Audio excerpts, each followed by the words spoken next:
All of you. Chemistry 101 में basic of chemistry में हम लोगों ने पिछले क्लास में कुछ देखा था, ठीक है, उसको एक बार रिवाइज करते हैं, देन उसके आगे प्रोसीड करते हैं, ठीक है।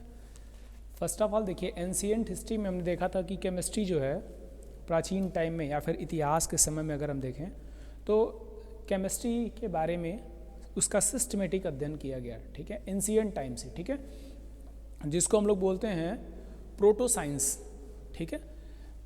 इसको हमने कैटेगराइज किया था समझने के लिए बेसिकली 4 कैटेगरी में, जिसमें हमने देखा था अर्ली ह्यूमंस या इनिशियल टाइम में अगर हम देखें स्टार्टिंग में, बिगिनिंग्स में, शुरुआत में अर्ली ह्यूमंस ने किस तरह से केमिस्ट्री को समझा था, किस तरह से उसको यूटिलाइज़ किया था, किस तरह से उनके पास उन चीज़ों की जानकारी आई थी, नॉलेज आई थी।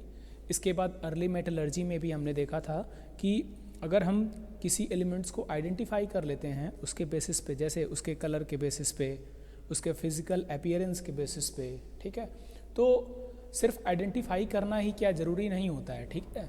हमको क्या करना होता है, आइडेंटिफाई करने के साथ साथ उसका प्योरीफिकेशन करना होता है, ठीक, कि कैसे हम उसको यूज़ करेंगे इन आवर डेली लाइफ, उसके प्योर फॉर्म को कैसे हम लोग यूटिलाइज करेंगे, ठीक है। इसको हम लोगों ने डिस्कस किया था किसमें, अर्ली मेटलर्जी में। अर्ली ह्यूमंस हमने समझ लिया है, स्टार्टिंग में जो ह्यूमन बीइंग थे उन्होंने कैसे केमिस्ट्री को समझा था, उसको अर्ली ह्यूमंस में हमने डिस्कस किया था।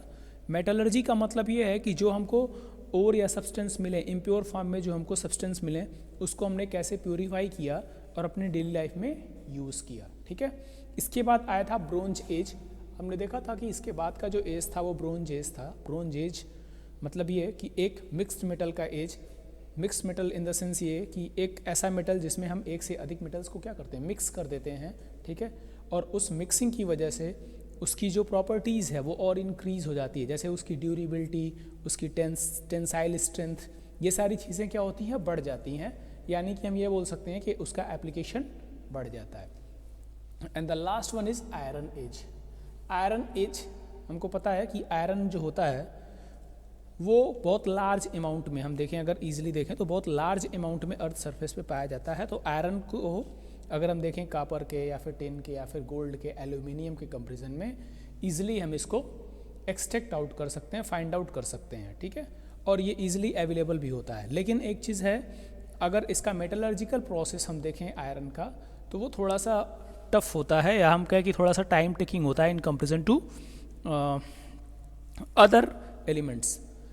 लेकिन स्ट्रेंथ की अगर हम बात करें तो हमको पता है कि जो आयरन होता है वो काफ़ी स्ट्रॉन्ग सब्सटेंस होता है, यानी कि उसको हम डिफरेंट टाइप के ऑपरेटर्स में यूज़ कर सकते हैं, ठीक है।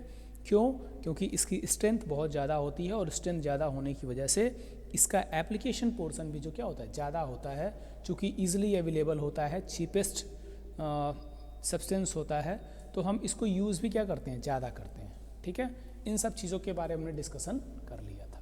ये आपका अर्ली ह्यूमंस हो गया, ये आपका अर्ली मेटलर्जी हो गया, ये ब्रोंज एज हो गया, ये आयरन एज हो गया।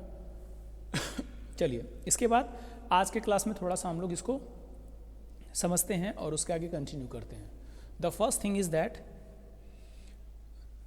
Chemistry is the study of element, ठीक है। केमिस्ट्री की अगर हम बात करें तो केमिस्ट्री में हम किसका स्टडी करेंगे बच्चों, एलिमेंट्स का, ठीक है। प्रेजेंट इन द यूनिवर्स, यानी कि हमारे यूनिवर्स में जो एलिमेंट्स प्रेजेंट हैं उनकी स्टडी हम करते हैं in the branch in the area of chemistry, ठीक है, which involves the nature of the elements, their occurrence and their physical and chemical properties, their compounds, their reactivity, their uses and their application, ठीक है। तो थोड़ा सा समझते हैं इसमें देखिए क्या क्या होता है, क्या चीज़ें होती हैं। ये कह रहा है कि chemistry is the study of elements. Chemistry क्या है, किसी भी एलिमेंट्स की स्टडी को ही हम क्या बोलते हैं, केमिस्ट्री बोलते हैं, जो कि कहाँ प्रेजेंट होगा, which is present in the universe, जो हमारे यूनिवर्स में प्रेजेंट होगा। और इसके अलावा हम उसके नेचर के बारे में भी स्टडी करते हैं। नेचर का मतलब क्या, नेचर का मतलब हो गया अकरेंस, कहाँ वो प्रेजेंट होगा, ठीक है, कितने मात्रा में उपस्थित होगा अर्थ पे वो, their physical and chemical properties, देखिए फिजिकल प्रॉपर्टी अलग होती है, केमिकल प्रॉपर्टी अलग होती है। जैसे हम लोग जानते हैं मेल्टिंग पॉइंट, बॉइलिंग पॉइंट, ठीक है, ये सारी प्रॉपर्टीज़ जो होंगी बच्चों वो क्या होंगी, फिजिकल प्रॉपर्टी होंगी। केमिकल प्रॉपर्टीज़ का मतलब क्या हो गया, एटॉमिक रेडियाई, एनिक रेडियाई, ठीक है, या फिर इलेक्ट्रोनेगेटिविटी, इलेक्ट्रोपॉजिटिविटी, ये सारे के सारे जो फीचर होंगे वो क्या होंगे, केमिकल प्रॉपर्टीज़। तो हम क्या करते हैं, उसकी फिजिकल प्रॉपर्टीज़ और केमिकल प्रॉपर्टीज़ की स्टडी करते हैं। इसके अलावा उसकी रिएक्टिविटी की स्टडी करते हैं। रिएक्टिविटी का मतलब कि वो कितना ज़्यादा रिएक्टिव है। जैसे हमने कहा कि इलेक्ट्रोनेगेटिव और इलेक्ट्रोपॉजिटिव कैरेक्टर, ये दोनों के दोनों जो कैरेक्टर हैं ये रिएक्टिविटी को रिप्रेजेंट करते हैं। There uses and their applications, उसके यूज़ हम कैसे उसको यूज़ कर सकते हैं और उसका एप्लीकेशन, मान लीजिए हमको ये पता है कि हम कैसे उसको यूज़ कर सकते हैं, लेकिन कहाँ कहाँ यूज कर सकते हैं, किस किस तरह से यूज़ कर सकते हैं, इसको हम लोग बोलते हैं एप्लीकेशन। ओके, तो इसका मतलब ये हुआ कि chemistry is the study of elements present in the universe which involves the nature of the elements and there occurrence, their physical and chemical properties, there compounds, their reactivities, their uses and their application. Okay, now अब ये तो हो गया definition chemistry का, chemistry होता क्या है, लेकिन इसको कैसे आइडेंटिफाई किया गया, कैसे डिस्कवर किया गया, कैसे खोजा गया। ओके, तो देखिए केमिस्ट्री की अगर हम बात करें तो chemistry, the word chemi was derived from the chem, a synonym of Egypt। ठीक है, कि जो केमी वर्ड है, जैसे केमिस्ट्री को अगर हम देखेंगे तो केमिस्ट्री में केमी वर्ड आता है, CHEMI, केमी। ठीक है, तो केमी को खेम वर्ड से डिराइव्ड किया गया है, और ये जो खेम वर्ड है वो किसके लिए है, इजिप्ट का ही सिनोनिम्स है। Because the west believe that all the knowledge of chemi from Egypt. ठीक है, क्योंकि जितने वेस्ट साइड के लोग हैं ये मानते हैं कि जो केमिस्ट्री है, या फिर हम बोलें कि केमिस्ट्री का नॉलेज है, वो कहाँ से आता है, वो इजिप्ट से ही आता है। ठीक है, चलिए ये तो हो गया एक तरह का डेफिनेशन कि chemistry was the first time, देखिए chemistry was the first time coined by the Egypt. ठीक है, इजिप्ट वालों ने ये कहा कि जो केमी वर्ड है वो खेम का सिनोनिम्स है, और खेम जो है ये इजिप्ट का वर्ड है। ठीक है, चलिए अब थोड़ा सा आगे बढ़ते हैं। नाउ केमिस्ट्री नोन एज रसायन शास्त्र आर रस शास्त्र और आर रसवदा और रसा प्रियंका, रसा प्रक्रिया इन संस्कृत। ठीक है, ऐसा नहीं है कि सिर्फ ग्रीक में इसको हम पढ़ते हैं, संस्कृत में भी कुछ वर्ड्स आते हैं। जैसे इसको हम लोग क्या बोलते हैं, रसायन शास्त्र। ठीक है, अगर आप संस्कृत की बात करेंगे तो सबसे पहले रसायन शास्त्र आता है, रस शास्त्र, रसा शास्त्र भी आता है। देखिए रसायन शास्त्र है आपका, ठीक है, रसा शास्त्र है, या फिर रसावदा है, और रसा प्रक्रिया। ठीक है, in Sanskrit. The language of the ancient India used, ये सारे जो वर्ड्स हैं ये एंशिएंट इंडिया में यूज़ होते हैं। ये सारे जो वर्ड्स हैं आपके, रसायन शास्त्र हुआ, रसा शास्त्र हुआ, ये सारे के सारे वर्ड यूज़ होते हैं। ठीक है, लेकिन इसके अलावा this is the evident from the literary works and archaeological exhibitions of our nations in the India. यानी कि ये जो चीज़ें हैं या फिर ये जो नाम है, इसको अगर हम देखें तो आर्कियोलॉजिकल वर्ड्स में, यानी कि जो प्राचीन काल में जो डिस्कवरीज हुई उसके बेसिस पे ये चीज़ें कही जाती हैं या फिर बताई जाती हैं। ठीक है, कि लिटरली वर्क्स जो हुए हैं आर्कियोलॉजिकल सेक्टर में, उसके बेसिस पे हम ये बताते हैं कि जो प्राचीन काल था वहाँ भी रसायन को हम लोग विभिन्न नामों से हम लोग बुलाते थे या फिर इसको जानते थे। ठीक है, चाहे वो रसायन शास्त्र हुआ, चाहे रसा शास्त्र हुआ, या फिर रसवैदा हुआ, या फिर रसा प्रक्रिया हुआ। ठीक है, now the evolution of knowledge with the time by different nations, different civilizations can be discussed based on the evidences and literature available only। ठीक है, अब देखिए हुआ क्या कि जैसे ये तो प्राचीन काल हो गया, समय के साथ साथ, ठीक है, अगर हम बात करें डिफरेंट नेशंस के, डिफरेंट जो देश थे उनके अंदर जो सिविलाइजेशंस थे, ठीक है, उनमें क्या हुआ, चेंजेस होते गए। ठीक है, डेवलपमेंट होते गए, और उस डेवलपमेंट की वजह से जो डिफिनीशंस हैं वो और ब्रॉड होती चली गई। जो चीज़ें नहीं थी उसमें उसको जोड़ा गया बाद में, या फिर उसको ब्रॉड कर दिया गया, उसके एरिया को और डिस्कस कर दिया गया, इलैबोरेट कर दिया गया, ठीक है, जैसा हम बोले, ठीक है। इस फिनोमिनन को हम लोग क्या बोलते हैं? इवोल्यूशन बोलते हैं, ठीक है। इवोल्यूशन का मतलब क्या हो गया? विकास से। तो जो हमारे पास नॉलेज बहुत लिटिल बिट थे उसको अकॉर्डिंग टू टाइम क्या किया गया? इंक्रीज कर दिया गया या फिर बढ़ा दिया गया, ठीक है।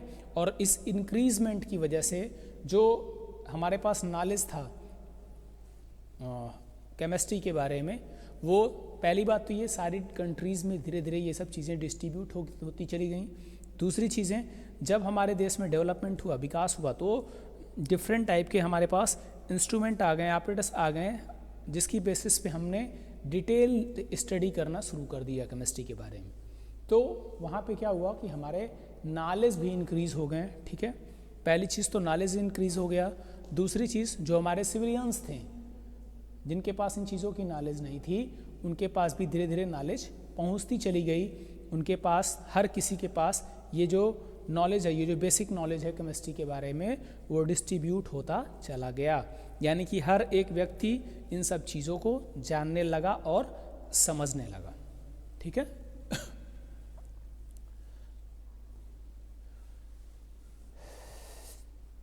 Now, the basic principles of